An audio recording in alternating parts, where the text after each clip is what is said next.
The crypto revolution is happening as we speak. And the people that are building this stuff are the most competent and inspiring that we have ever met. If you're curious about DAOs, DeFi, NFTs, Web3, this is the place to be. The guest of the day is Paul2 from the OneHive community. OneHive is a DAO that seeks to realize a future that is more free, fair, open, and humane. They seek to function as a hive, which means they want to collaborate in a decentralized way. And just like bees, they're working for the greater good, and they explore how to collectively fund public goods. We are Boy and Badger, two turbo artists on an adventure in the wild Web3. I don't want to work every day. I want to party every day. Here I am, I see something, I want to contribute, and it comes naturally for me to be a guinea pig when it comes to yellow diarrhea. Interesting. When my baby is born, do I just give it LSD? just do it. I don't need drugs, I'm traveling. You keep your asshole tight. The DAOs are in the house. Let it rip.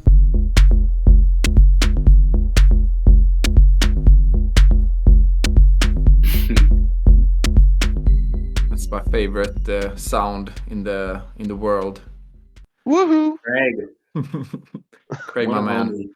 Well, this is a session today that I've been looking forward to for like forever. We made a trial effort when Paul2 was in Eagle Rock, I think. Eagle, yeah. Yeah. So now, and yeah, the sound wasn't. I mean, it would depending on what you want. It was really, really, really good or really, really bad. If you had done 400 micrograms of acid, you might have really enjoyed that sound. If you wanted to have a cohesive train of thought, you might not have enjoyed those sounds.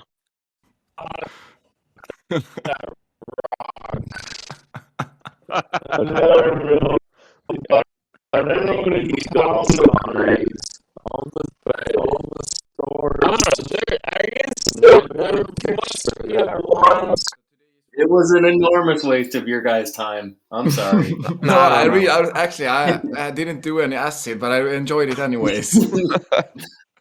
Yeah, I should have warned you guys ahead of time. Take some acid before this talk. You don't have to warn us. It happens anyways.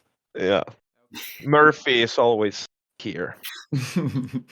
We have Paul2 from the OneHive community. I guess I will make a cool intro before this. So I don't have any specific cool things to say more than that you're a group of builders that are collaborating to create tools for like public goods or as public goods. Is that a good way to describe it? Yeah, probably the best way to think about it is that it's a novel governance structure, and the people that built it were mostly just playing around, I would say. They knew they had these ideas for a better way to make a more truly decentralized organization function, and they built it. And the direction of OneHive is not like mandated. They just say like, we're just going to build stuff together. We're going to fund things that we collectively think are valuable. And that's like been a very open-ended thing that's kind of wound up becoming just infrastructure for OneHive to use for its own decision-making. And then like the Gardens platform, which is the OneHive governance framework, that is now, it just launched on Friday, and now anyone can set up a DAO that uses OneHive's governance structure. And that's like become a big part of what most of the dev work is being done on in OneHive. Nice, man. Congrats. Yeah. Oh, it was exciting. It was so much fun. We had a launch party. There was all the Gardens communities on there. And yeah, it's up and running now. It takes like 3 minutes to do it, to make your own DAO with OneHive's governance. I will be transparent here and say I'm kind of I'm lurking around in the One Hive Discord, so I knew this, and I'm really excited to hear more. One of the reasons why me and Drunk Boy got to know about One Hive to begin with was that we saw that One Hive had come very far in the governance, kind of understanding governance from a DAO perspective. When we were still young, trying to figure out how to do this stuff, it was, and still is, like a North Star on how to work together. It's like a very good vibe in the community, and we just enjoy like going there, hanging out.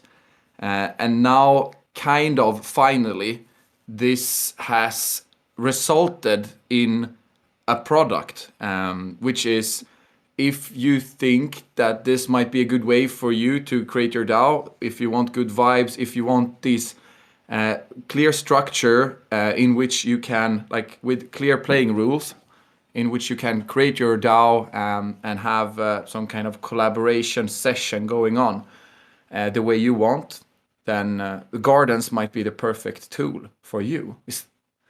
What a pitch! Yeah, I'm I pitching agree. the hell out of myself right here. Pitching left and right, up and Yeah, I don't even need to be here. Great. That I want to hear more about, and I'm gonna first create a cliffhanger and say that we will go through, I think, the different parts of the governance platform. I am calling it a platform. I don't know, Product? like tool.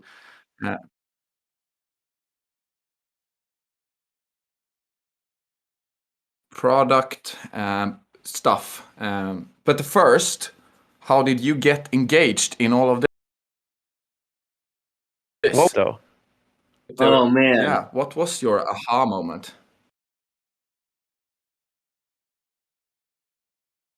Oh, I did about cryptocurrency since 2013, and then it was not until 2018 that I first kind of decided what I was excited about in crypto, and it was crypto for public goods, because public goods are the area of our current economic system that we don't have a solution for. Like, capitalism solves private goods very well, but it doesn't have a solution for public goods. So if crypto is going to do anything good in the world, then it's going to have to solve the public goods problem. And so since 2018, I've been pretty much focused just on that. And it wasn't until 2020 that I found One Hive, and I saw that they were working like tangentially with public goods. And then I went to the website and I saw the honeypot, which was the proposal page. So it shows, it's got the button to create a proposal, and it's got all the existing proposals and the votes and whether those proposals are going to pass. And that, for me, that was an aha moment. It was like, no way anyone can just make a funding proposal and request money from this communal pot of cryptocurrency. And then if enough people that hold that token agree that that's a good use of the money, then it will just go out. And that's, I was sold from that point. It's like, okay, you can pretty much do whatever you want with this type of organization. And that was like April. So now I've been full time in DAO space, and most of that with One Hive since April. Like 8 months now. Dope. Are you expecting me to do like maths, time, Yeah, and math? time. I can't do time. Time is relative anyway. Well, yeah, It becomes tricky. But it's kind of accelerating in crypto as well. Like 1 week, I feel is like a year or something. I feel very Yeah, old now. 8 months. You were in crypto since 2013, Paul. You've seen all the seasons, like life flourish and die a couple of times. What has been the biggest difference from when you got into it to where we are now? Well, like back in 2013, I was just like a fan, and I bought a Bitcoin back in 2013, but I didn't like really pay attention. So it's only since 2018 that I've been paying attention. Let's see what's changed since then. More and more like multi-level marketing type people that are just like roaming from Ponzi's. Discord to Discord asking like, why aren't you marketing this better? Like, what? Sell me on this token. Why should I buy this token? Just like the overwhelming majority of people that are just only in it to make money, which is such a bummer. Yeah, why do I feel like this is like the Recurring. theme? This is a recurring theme always. Either you then there's make a money flush. or you transcend and build. Yeah, we have I'm not gonna lie. I'm like kind of excited for the next bear market, where like we get another shakeout. flush. Yeah. I know Chris Dixon. He's a smart guy. He runs know a him? crypto fund. No, I don't know him. You friends?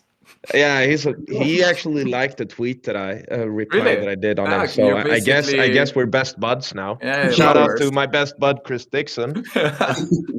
He said that the winters or the bear markets, that's where the value is created, not when you have a bull market. And I tend to agree, because there's no that's when you selection. see where you have the resilient protocols and the resilient just teams overall. Yeah, makes a lot of sense. You need like the destruction, like creative destruction. If shout out to Schumpeter. Yeah, shout out to my buddy Schumpeter. Anyone else? Jesus, maybe my best friend. Yeah. Big up to Jesus as well. Big up to all those guys. Yeah. But we digress. Paul, what is governance for you? Very good question. Yeah. I think we need to set some baseline on concepts here. Yeah. Definitions. Semantics. It seems relatively focused just on how you decide how to handle a communal treasury. Like, but the centralized DAOs will have the treasury, and it's controlled by a multi-sig, where like the leadership team controls the signatures on that wallet, and then they'll have just a baseline level of decentralization where you'll have a snapshot vote when you need a decision to be made. So it's like, should we partner with this other DAO, and then leave it up to a snapshot vote, and then if it passes, then they do whatever actions from their multi-sig wallet that the community approved. But that's like not very decentralized. It's basically, that's like not much very different from a company, except that you just have this, and like sometimes the voting is not even really like empowering for the, like it's some of the votes feel like they're just for show sometimes, and really the decisions are being started and finished by the leadership team that's running the community. It feels a lot like politics sometimes. The vote is kind of already over, and there's like a group of elites or I don't know, holy people that know better. They have all the information and make most of the decisions. Kind of, I wouldn't say behind closed walls, but behind the closed servers or something. Yeah, but it has a lot of benefits, because it's so many things are way easier when you have a centralized group like that can make decisions. Like things happen quicker, they're more decisive, people can tell other people what to do, and they'll just go do them because there's a hierarchy. And there's a lot of benefits to that. So that's like a completely different type of governance than what OneHive, we call it bottom-up governance or community-first governance, where the decisions can actually be made by the lowest level of person, like just a token holder in the organization. They can make a decision for how some of the money should get spent, and it'll actually happen. Yeah. So, like using going back to your centralized versus decentralized, Paul, like I agree with you, but do isn't it possible to get the same speed, flexibility, and everything in a decentralized system as well? Or do you believe that governance, or not governance, but let's say a team or decision making in general, needs to be not centralized, but more centralized in order to achieve cohesiveness and speed and faster execution? Yeah, well, what winds up working well at OneHive is that there kind of is this combination where the funding is fully decentralized, but the projects that are getting funding are usually a team of 5 to 10 people that are the money from the funding proposal is going into a multi-sig, and then they're running it from that point like a centralized DAO. So those individual working groups can have that efficiency, but still the bigger picture, the like community as a whole is truly decentralized. So yeah, I think you can get the best of both worlds like that. I have so many bad analogies to this, but I was thinking maybe like in the body, and this doesn't work, and I'll tell you why. But in the body, like the liver is like specialized on being a liver, and the liver cells are like collaborating with each other without needing to like answer to all the I don't know any other organs. Lungs? Lungs, yeah, like the lung cells wouldn't be so efficient if all the lung cells had to like discuss and vote on all the liver things. At least not for me. I need quick liver decisions. But all these different Do we have a organs. centralization problem with the brain in the body? this is where it breaks down. Like apparently the brain is some kind of, but this is also depending on like how you see life. I think science is kind of lagging behind because the body can make a lot of decisions without the brain as well. There are a bunch of crazy stuff going on. Most when you have like a reflex, everything doesn't always go to the brain. It's just like what do you call it, electric impulses shared between the different cells. And I'm saying, this is groundbreaking science. Like I've been spending the last, I don't know, 3 weeks just tripping myself out on these kind of things, like these what do you call it, like how form. I'm so bad at explaining this, but like form. It's so easy to get stuck on these specific, like for example, genes. How does the gene look like, and everything like that. But how do the cells know which structures to form? That's been like an unanswered and unexplored question of science, where there is a guy called, I guess my credibility would be higher if I could if I could mention his name right now. But he's been like exploring this in like live This guy. forms. So it's very interesting, where he's been finding that there are a lot of things that can affect how a creature evolves that doesn't have anything to do with DNA. You can get like different structures, and it's dependent on like electrical.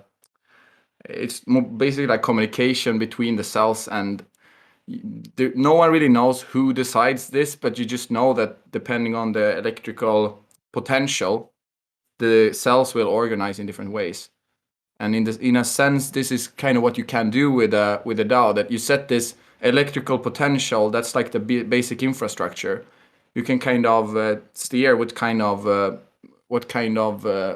actions that you would be steering towards, and then you just let everyone self-assemble and do what they want within that structure, and you will have something coming out of it.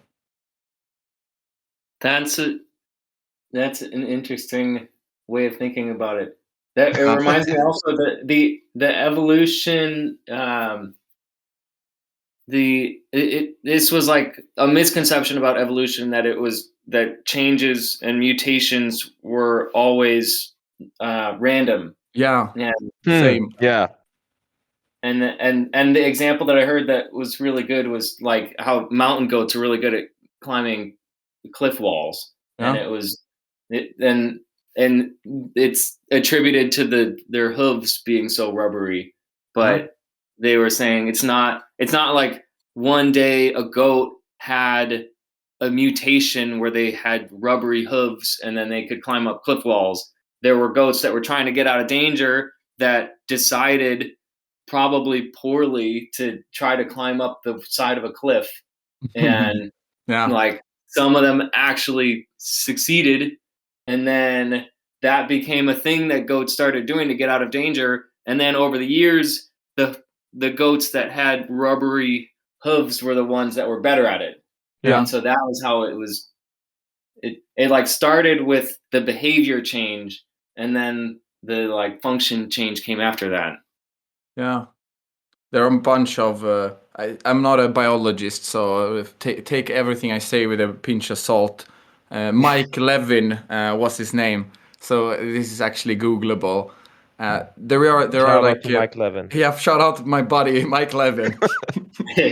There are bacteria where, like, if you kill them with a specific like poison, then like this if you like kill a part of it, then it will grow like a new piece of bacteria that has shifted one of its like genes, not the gene, but the what do you call it, like the transcription of the gene, like what part of the gene actually gets to produce proteins towards a protein that defends against this specific poison, which is, I mean, you can do this experiment over and over again, so it's not just chance, and it's not random.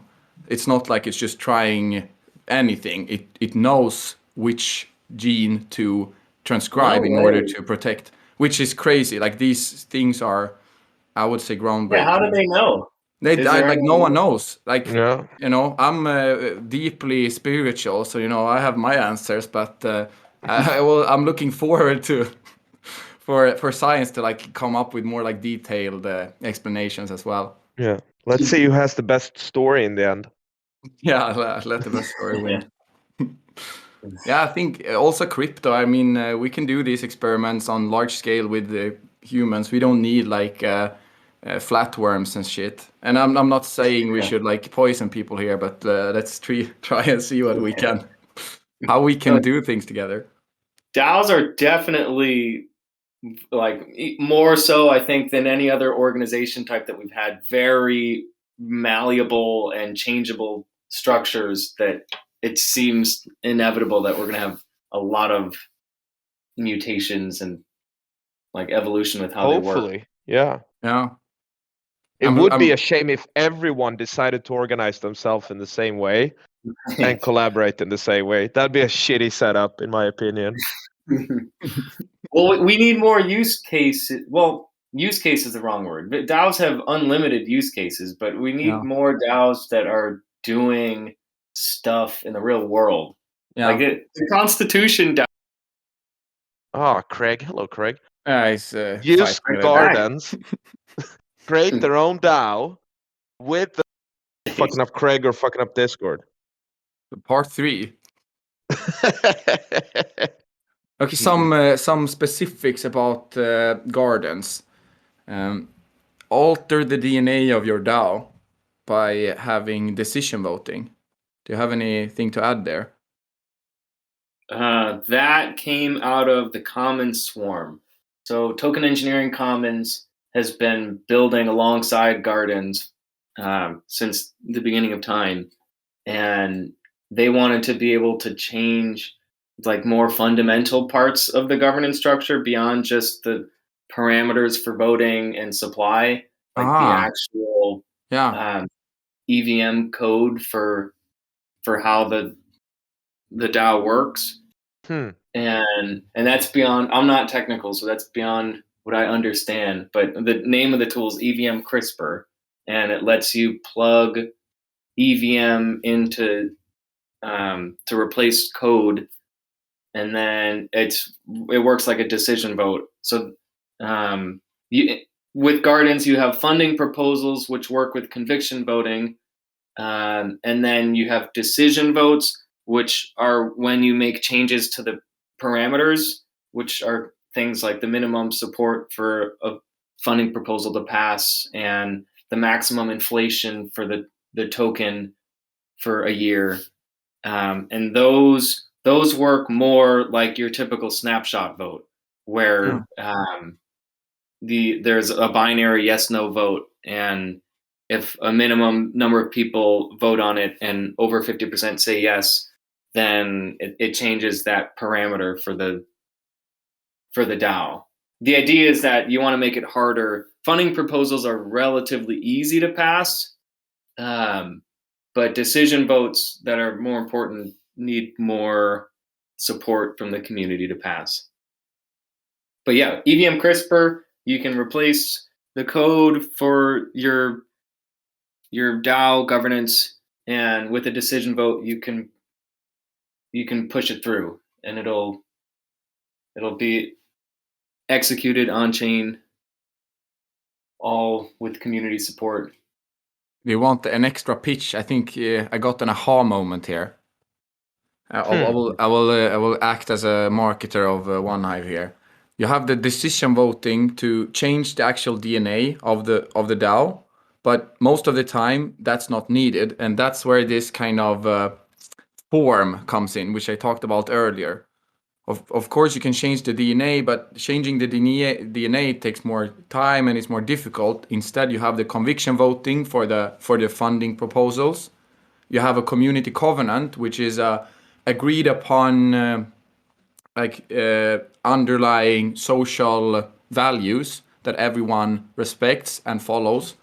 And then you also have a dispute resolution system protocol, Celeste. And together, all of these provides with flexibility and speed of making changes by having the conviction voting. You also have this hidden kind of agreement, which is a decentralized social contract. And then if you actually have to have some kind of dispute, you have Celeste. And in the bottom of all of this, you have the DNA, which you can change by having a decision vote. So you kind of have the full package here. That's the full pitch. Nice. Whoop whoop. Yeah. Yeah. So okay, how do I make a conviction vote here to get some funding? I'll support it. Nice. No, but I really like this. Yeah. I'll add that the conviction voting, because it is relatively easy to pass funding proposals, which is by design. You want people like bottom up people that just have tokens and they have an idea and they have a plan for how to do that idea. It's relatively easy to get enough support to get funding for that. And then the covenant, which is that on-chain constitution for your DAO, and Celeste, the arbitration protocol, those are the kind of the safeguards that make it so it simultaneously empowers the lowest level of people to do things in the community while protecting the community as a whole from people abusing that system. This is amazing to me, since I work at a really large corporation in my meat space time, remotely though, but there we have this problem of you have all these brilliant people that are citation marks like on the floor, no mandate or like at least little to actually do the things and execute on the ideas that they might have. And this way of doing it, the bottoms up, it just switches everything around, where if you have an idea, no matter the kind of size of the organization, you actually can just do it. If you know what to do and if you know how to do it, you can just do it. You don't need to ask anyone, like all the politics to get the funding. Create buy-in, stakeholder management, all these fun stuff. That. And such a pain in the ass. Yeah. Fuck that shit. And also, I really like the disputing as well as the safeguard, as you said, Paul, because I would assume building on to the badge story with big companies, I would assume that there's a lot of shenanigans going on in big organizations that are not really in line with the values of the organization, at least on paper.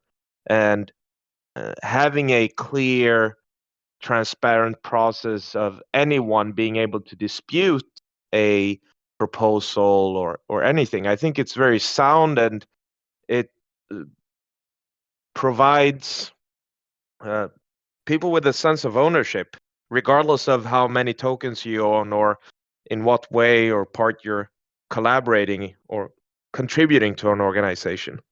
It's beautiful in a way. Yeah, 100% agree. this might be the age of ownership. Never thought of it that way, but if this gets used more often, then people will get more used to owning stuff instead of Yeah. just renting or lending or I don't know, just slaving. I'm very critical now with no, I'm kidding, but at least owning your small part it's a very nice feeling. I think that's why people like to have kids. You know, you can actually decide over You can someone. own Yeah, something. own stuff. Nah, I don't know why people have kids, but maybe part of it maybe. Yeah, you want to Yeah. create things. Yeah, What You wanna better thing build? to create than another human? yeah. I mean, A I guess DAO? that's yeah. Why have kids when you can have a Kid DAO? doesn't have a governance. It doesn't have a garden. Can't have a garden for your kid. Maybe you should have a garden for your kid. Maybe you should have. Maybe you should be. Is the garden compatible with raising kids, Paul? Well, I think you You have see to it in the make future. you have to force your kid to learn how to garden and then make him build a garden in your backyard. And then you have a garden. I'm thinking if we can make the first like child DAO for like I don't know 5-year-olds maybe. They're on the phone all the time. They can have a DAO. I think they will be able to come up with something creative. When you first it said child DAO, I was imagining a DAO where anyone who has a kid and doesn't want to raise them, Yeah, We create that DAO as well. kindergartens. Yeah. It's good now that gardens are live on Polygon, so we can create all these DAOs. Yeah, I guess if we create like 50 of them, I guess one will I don't know. Succeed. Yeah, not die. I Are you think guys on Polygon? yeah, we're I guess we traveling are. around. I'd actually like xDAI a lot, just because the team is they seem genuinely interested in just building stuff, which I really enjoy. Yeah. Same with I think Polygon as well are like a bit less focused on making money and I don't know, changing everything in the world. They just seem to be genuinely nice people. So I kind of like those two. Not that much narrative when they speak. It's just very focused on what they can do. Yeah. And you know about xDAI merging with Gnosis, right? Ooh, yeah, let's talk a little bit about that. Please. I have one quick sentence, which is from my point of view, it seems nice since xDAI are a group of builders that are very, very skilled, and Gnosis seem to have this type of business savviness and like marketing, Right. yeah, skills. Yeah, I had the same first reaction when I heard that. I thought this is great. This is exactly what xDAI has been missing, is a brand, like a clearly growing brand Yeah. that is very linked with the DAO space, because Gnosis is kind of becoming the safe that DAOs use for multi-signature DAO safes. Yeah. And yeah, so that was my first reaction. And the initial xDAI reaction was very negative. Yeah.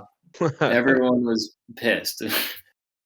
And my hunch is that what it kind of came down to was Stake had this really generous incentives program for xDAI communities. And they were being very generous with it, giving xDAI projects a lot of incentives to grow. And even though xDAI had not been growing for a long time, there was finally this feeling in the xDAI community that they actually had resources and support to become bigger.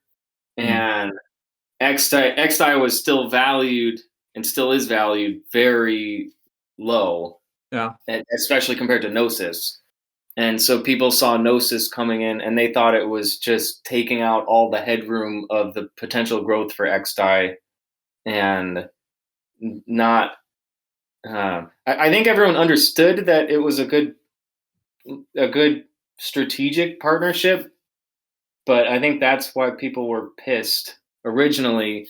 And then what wound up happening is that Gnosis agreed to fund a DAO that's going to be created. And the DAO is basically going to represent the existing xDAI communities that were going to be funded through these incentives. And so Gnosis GNO token will be used to fund that DAO. And so they'll have those resources.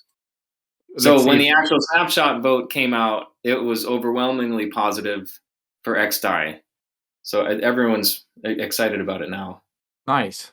Nice. I guess they got what they wanted. Some extra funding. Sounds like. Yeah. Exactly. Well, yeah, no, the first DAO meeting for that the new DAO that's going to get funded is this week. So it's all very fresh and new. It's like the fastest merger I've ever come across. Yeah. I don't know how much they work behind the scenes though, but still, I'm very impressed. I guess they work, but aren't we a little bit early in crypto to start merging? That's a reflection from my end. I think we're at the stage where we need more. Now we everyone builds on their own kind of end, trying to do things their way, and now it's a little bit like how many layer one solutions do we need, for example? True. I don't think that there will be room for too many in the future. So it might be time to actually start looking into which ones do we actually seem like they're working already, which ones might have some extra potential, and instead of always having the same story of like, this is the new Ethereum, this is the new Bitcoin, this is the new whatever. Just look at what we have, see how we can improve it, and collaborate instead of trying to always like get your own little piece of the pie. I think it seems like it's a little bit too easy to just not steal, but like fork, like use the basics that already exist and then change one part of it and say that it's completely new and the fees will be super low. All the classic words, scalability so good, interoperability super good, and all these things, because in the end it's words and there are a lot of, you actually need to get there. It's probably taking advantage of human nature where everyone feels like they've missed out on the growth of things like Ethereum, and they hear about a project like that, and then there's just such a pump train of people that hop onto those new projects. And shout out to all the Ethereum killers out there. I just had today I just got tired of I don't want to, like, how many wallets do I need, you know? It's like, fuck. I guess it's nice that we're going to wind up with an extremely diverse ecosystem. Yeah. Accidentally, because of that part of what's going on. Yeah, I mean, I wouldn't want one solution. That sounds like a dangerous path to walk. Hopefully, we will have a diversification as well, as in maybe, let's say, Solana is still gonna kick around in a year, 2, 3, 4 years from now. Maybe you do certain transaction on Ethereum, and then you use Solana for other kind of transactions. Maybe you have another EVM-based or similar EVM chain for gaming, for example, NFTs, and you have different use cases for different chains. and protocols, and you build diversification that way. You're thinking Could of like be. niche layer ones. Yeah, I would assume you don't need you probably don't need all the security and all the bells and whistles in Ethereum for all the things you could use a smart contract for. Oh, but I thought the point was that you would be able to use it for more than one purpose. Yes. It's not that you can. It's like you're not using your bike for all means of transportation, for example. You But could bike anywhere, but you're not biking everywhere. Yeah, but I used what do you call them? The things that make it spin.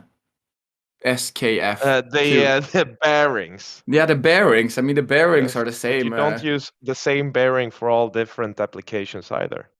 That's true. Some bearings are very big and very heavy duty. Some get bearings very are very small. Lost in these analogies now because Yeah, I don't know bearings. Yeah, we can sit and talk about bearings for an hour. Let's not do that. Oh, next episode. Paul, I have I have another question for you. What's your favorite garden? Are you more of a Japanese garden, or maybe like cactus or pine trees, flowers? I am a desert fan. Mm. That's why I'm in Bombay Beach. I like oscillos, agaves. Yeah. Peyote. Ayahuasca. Is that a desert plant? Ayahuasca garden. Yeah. There's a plant. Garden. Supposedly there's a plant. Allegedly. I don't know the name. Yeah, allegedly. Agave plants are. My friend has an agave plant in his yard and has this plant is 40 feet tall. And he said when he first moved in there it hadn't, because you know how agave is, it's a spiky plant, but then one big stem will pop out of the middle of the spiky thing. Yeah, like a tree almost.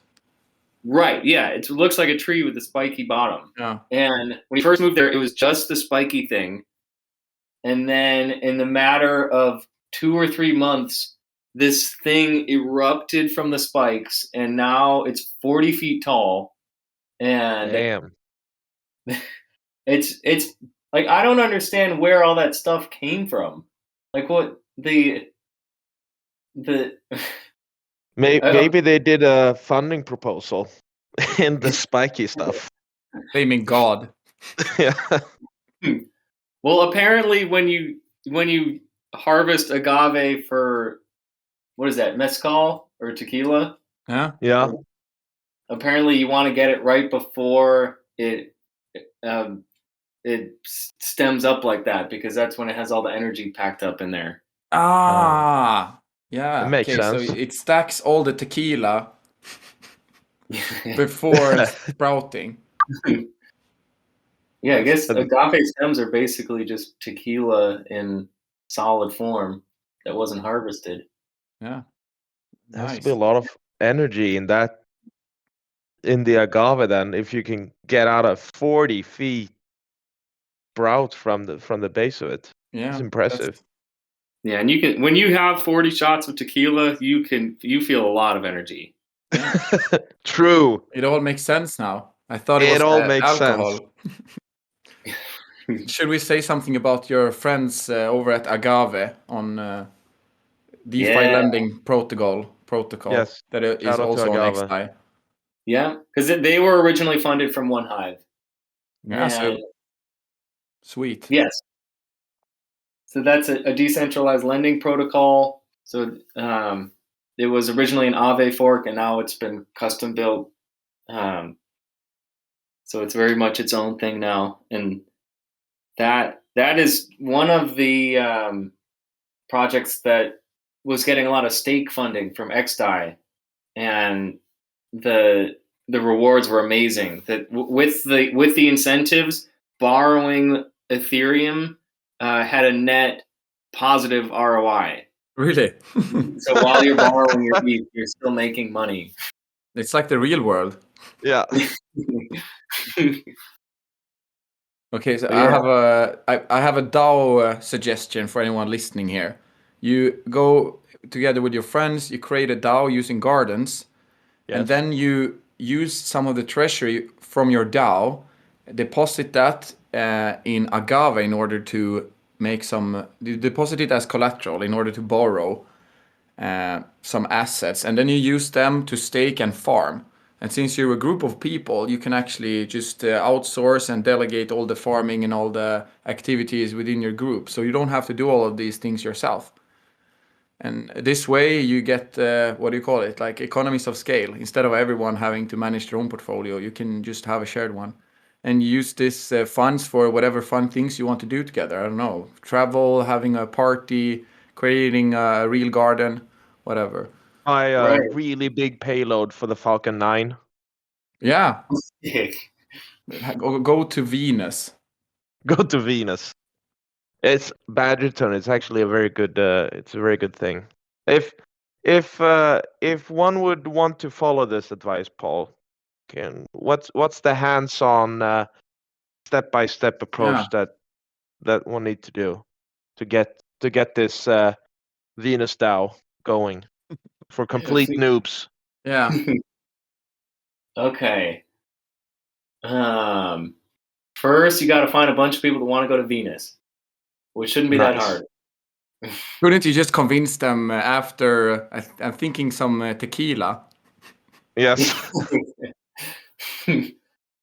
Well, maybe you start by trying to buy the Constitution and then Yeah. failing, and then you already have a DAO of 1 million people that want to do something, Yeah. and then you just propose to them, hey, we should go to Venus instead. I think this, And then you've got a group. I trust you. Yeah. How would I do it? Explain to me like I'm 5 or drunk of tequila to create my own gardens in 2 minutes. What do I do? That is super simple because that's exactly how long it takes. You go to gardens.onehive.org and then go select the network as Rinkeby, so you can test out, and your organization will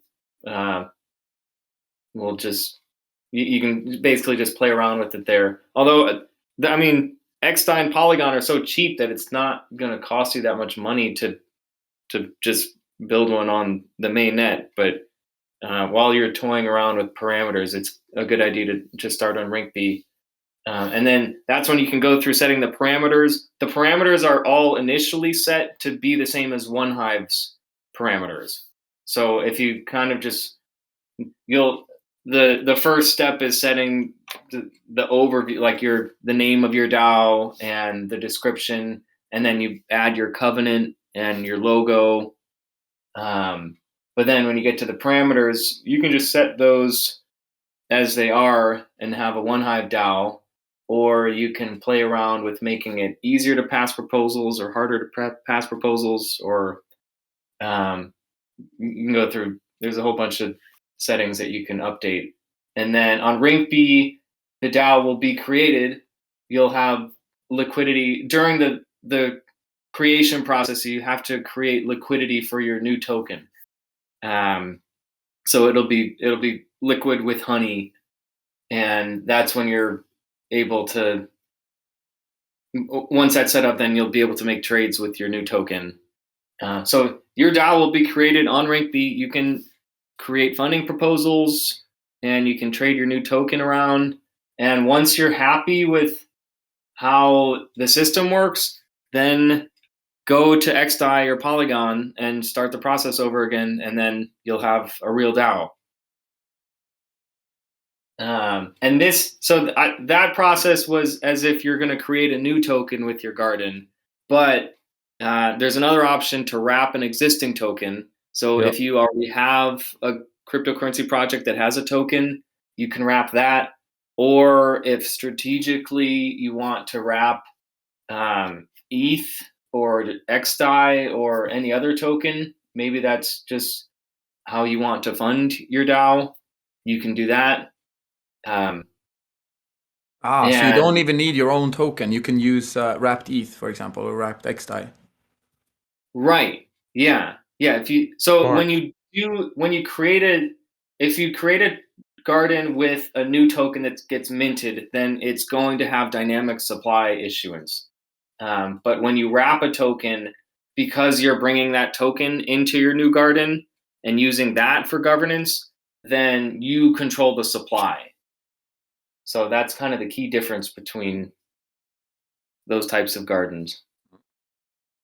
And it really does depend a lot on what you're trying to do with your DAO, the right decisions to make with these. So if you have questions, the best thing to do is ask me or go into the Gardens chat on Discord, and we can walk you through like your specific DAO. And I guess Try this is the best part is that you're kind of expert at this. Yeah. You know all different types of protocols that are using it in different ways, and you're very easy to talk to, very brilliant-minded people, which is always makes these things easier. Yeah, and shout out to the whole OneHive community.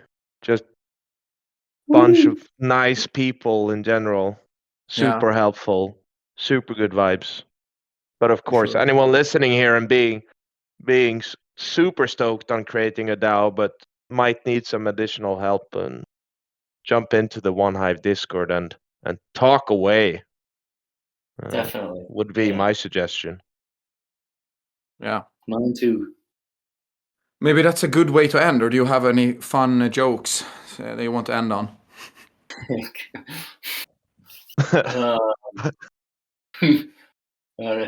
No, I don't have any crypto jokes. It Someone doesn't better- have to be. Do you have any other kind of joke? Yeah, now I'm curious. Oh yeah, I only have very offensive jokes. Yeah, it's perfect place to Yeah, let them out. let them out, Paul. It's a safe space here. Yeah. Okay, what did the Jewish man say to the barber? Oof. You know I'm Jewish, right? I don't know. Me too. Okay, good. I don't know. I identify as Jewish. Then it's okay. What did he say? He just asked for half off.